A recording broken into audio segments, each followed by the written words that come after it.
বানাইও না। ভাইরা, জাহান্নামের অবস্থা, কিয়ামতের অবস্থা দেখার পরে সমস্ত নবীরা পর্যন্ত হুঁশ হারাইয়া ফেলাইবে। কিয়ামতের ময়দানে আল্লাহ পাক রব্বুল আলামিন জাহান্নামকে জিজ্ঞেস করবেন, ইয়াউমা নাকুলু লিজাহান্নামা হালিম তালাতি ওয়া তাকুলু হাল মিন মাজিদ, হাল মিন মাজিদ। জাহান্নামকে জিজ্ঞেস করবে, জাহান্নাম তোর ক্ষুধা মেটছে নাকি? যেই পরিমাণ গুনাহগার তোর পেটের ভিতরে দেওয়া হয়েছে, এটা খাওয়ার পরে তোর ক্ষুধা মেটছে নাকি? জাহান্নাম উত্তরে বলবে, মাবুদ যে আমার ক্ষুধা মেটে নাই, আমারে আরো দাও, আরো দাও, আরো দাও, আরো দাও।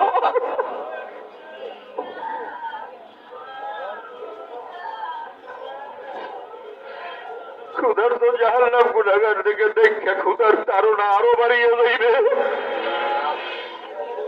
গুনাহগারদেরকে খাওয়ার জন্য লাফাইয়া লাফাইয়া শুধু সামনের দিকে যাইতে থাকবে।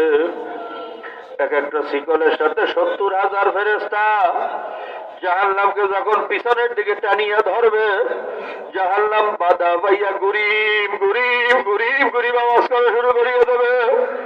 ক্ষুধার্ত জাহান্নামের গুরিম গুরিম আওয়াজে কিয়ামতের ময়দানটা থরথর থরথর থরথর করে কাঁপতে থাকবে। এই অবস্থা দেখার পরে সমস্ত নবীরা পর্যন্ত হুঁশ হারাইয়া ফেলাইবে। সমস্ত নবীরা পর্যন্ত সেজদা করিয়া কাঁদবে আর বলবে, মাবুদে আমারে বাঁচাও। জাহান্নাম যেইভাবে পাগলের মতো হইয়া গেছে, আমার ভয় লাগে কখন জানি আমাদেরকে ধরিয়া বসে। মাবুদে আমাদেরকে বাঁচাও। একমাত্র আমাদের নবী জনাবে মুহাম্মদুর রাসূলুল্লাহ সাল্লাল্লাহু আলাইহি ওয়াসাল্লাম ভাইরা সেজদায় পড়িয়া কানবেন আর বলবেন, রব্বি হাবলি উম্মতি। আমার নবী নিজের কথা ভুলিয়া যাইবেন।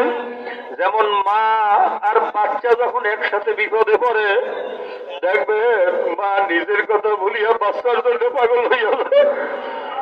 বাচ্চাকে বাঁচানোর জন্য মা অনেক সময় আগুনের ভিতরে ঝাঁপ দেয়। আমরা লঞ্চ ডুবিতে অনেক সময় দেখছি মাও মারা গেছে, সন্তানও মারা গেছে ভাইরা, কিন্তু কলিজার টুকরারে হাতের থেকে মায়ে ছাড়ে না। নিজের জীবন যায়, তারপরে সন্তানের হাতের থেকে ছাড়ে না। ভাইরা, আমার নবী আমাদেরকে মায়ের চেয়ে 1000 গুণে বেশি ভালোবাসে। কিয়ামতের ময়দানের অবস্থা দেখার পরে নিজের কথা বলিয়ে খালি বলবে, বাবু তোমার উম্মতের বাঁচাও, আমার উম্মতের বাঁচাও, আমার উম্মতের বাঁচাও। আল্লাহর নবী যখন কান্নাকাটি শুরু করিয়ে দেবেন, আল্লাহর হাবিবের কান্নায় মাওলার আরশ গরম হইয়া যাইবে। আমার মাওলা হুকুম জারি করবেন, ইসফা তুষাফায়ে নবী, আপনি যারে সাফায়াত করবেন তারই নবী মাফ করিয়া দেব। আপনি তাড়াতাড়ি সেজদার থেকে মাথা উঠান, আপনার কান্না আমি সহ্য করতে পারি না। আল্লাহর নবী সেজদার থেকে মাথা উঠিয়া ঝান্ডা গাড়িয়া সবাইকে ডাক দেবে, উম্মতেরা তাড়াতাড়ি আসো, সুপারিশের আইন জারি হইয়া গেছে, তোমাদের আর কোনো চিন্তা নাই, আর কোনো ভয় নাই। আসো আমার ঝান্ডার নিচে আশ্রয় গ্রহণ করো, আমার হাতে হাউজে কাউসার পান করো, 50,000 বছরে আর পানির পিপাসা লাগবে না। এই কথা শোনার পরে একদল পাগল মাওলা আল্লাহর হাবিবের দিকে দৌড় দেবে। কিছু মানুষকে ফেরেশতারা আটকাইয়া রাখবে, যাইতে দেবে না। তখন ফেরেশতা বাইরে তারা বলবে, আল্লাহর নবী, পানি পিপাসায় কলিজাটা ভুনা ভুনা হইয়া গেছে, ফেরেশতারা আমাদেরকে আসতে দেয় না, আপনার হাতে হাউজে কাউসার পান করব। আল্লাহর নবী বলবেন, হে ফেরেশতারা, আমার উম্মতদের আটকাইও না, ওদের কষ্ট আমি সহ্য করতে পারি না, তাড়াতাড়ি ছাড়ো। ফেরেশতারা বলবে, আল্লাহর নবী, আপনি জানেন না এরা আপনার ইন্তেকালের পরে সারা জীবন আপনার দুশমনি করছে, আপনার তরিকার বিরোধিতা করছে, আপনার দুশমনি করছে, আল্লাহর দুশমনি করছে। এরা আল্লাহর দুশমন, এরা ইসলামের দুশমন, এরা নবীর দুশমন। এদেরকে ছাড়ার কোনো আইন নাই, এদেরকে ছাড়া যাবে না। এই কথা শোনার পরে আল্লাহর নবীর কলিজার ভিতরে কষ্ট লাগিয়া যাইবে। আল্লাহর নবী তখন বলবেন সুবহান সুবহান সুবহান সুবহান, দূর হ দূর হ দূর হ ভাগিয়া যা, তোরা আমার উম্মত না।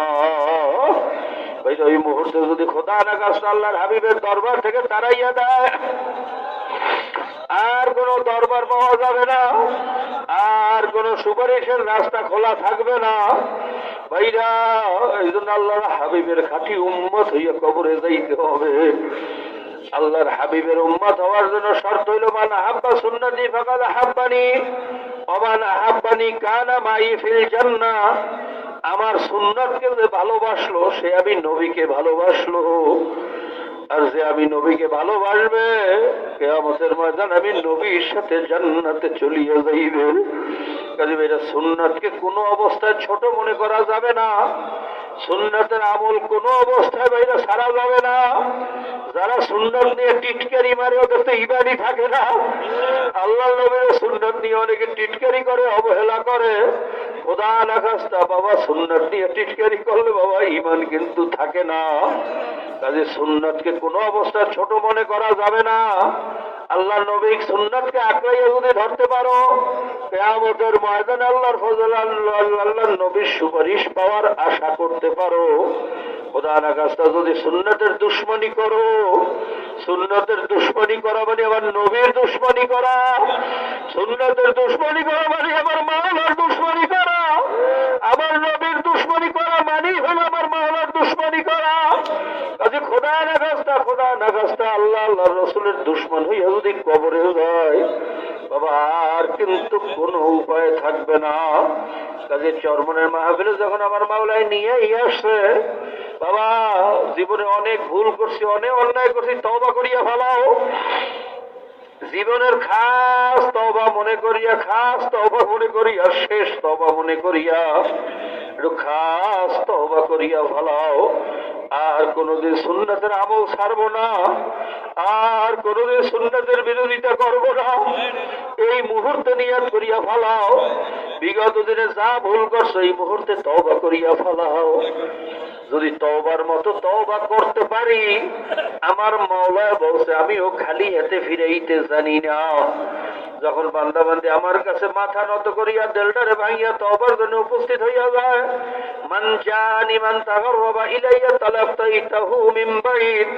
जब कोई बंदा बंदी मेरी तरफ आता है, शिकस्त दिल आता है, टूटा हुआ दिल आता है, जब वो घबरा कर चारी तरफ मायूसी का समंदर देखता है, आसमान उस पर टूट सा नजर आता है, जमीन उस पर तंग हो जाता है, चारी तरफ के दरवाजे जब उस पर बंद हो जाता है, मेरी दरवाजा को भी बंद नहीं होता। সবাই যখন দরজা বন্ধ করে আমার দরজা তখনও খোলা।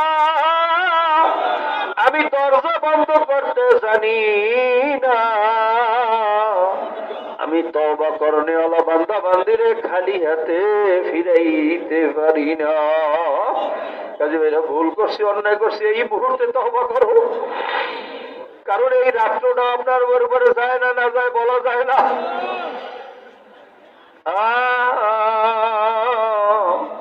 ভাইরা আমার দুই ভাইরা এই মাহফিলে একসাথে যারা চলিয়ে বিদায় দিয়ে দিলাম। জানি না কার কখন মৌবতের সময় চলিয়া আসে। আজরাইল কিন্তু প্রত্যেকের পিছনে হাত পাইতে খালি দারোগার মতো হ্যান্ডকাপ লইয়া ঘরে।